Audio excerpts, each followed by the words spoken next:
there was a time where I feel like, and I love your opinion on this, that a DSO would not change and could utilize the impact of having to change, adding a new tech into the practice or new products or services. You could almost justify not changing, Dan, because you felt like, okay, like we've got things where they need to be, we got our systems built, and I think we can stay where we are for a while, and that's all good. And then I feel like a lot of the DSOs and practices woke up, and now to your point, the patients are actually coming in. Not only are they self-diagnosing themselves, whether it's right or wrong, it's happening, and looking at the dentist as a guide versus the expert.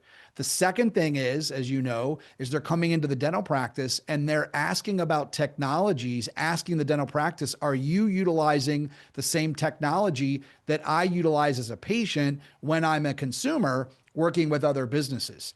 And so we woke up and now all of a sudden patients are demanding that. And whereas a DSO didn't necessarily think they had to change, now they're feeling that pressure to change with some of these new technologies. So let's start there. Let's kind of get your thoughts on why you feel like things are changing in regards to them understanding that it's important to at least start to look at how some of this tech could make a difference. 100%. You raise an interesting kind of paradigm shift, which is, for me, you know, if an organization chooses not to make a decision, that is a decision.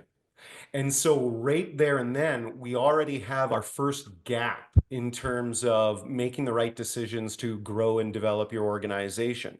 And so if fear of change management, or the lift load, which is kind of part of the terminology in the industry, right? How heavy is the lift load? If the lift load is too great, then the choice becomes doing nothing, but then the danger becomes complacency. Is it really now just something you sweep in the rug and it's status quo, which also affects culture? And so when we're talking about the effect on a solo practice, you can pivot and you can attack those conversations a little bit faster. But when you're looking at the scale and depth and breadth of a larger DSO, the change management process is so critical, and simultaneously, without moving forward with new technologies or solutions or embracing those conversations, that can be a problem.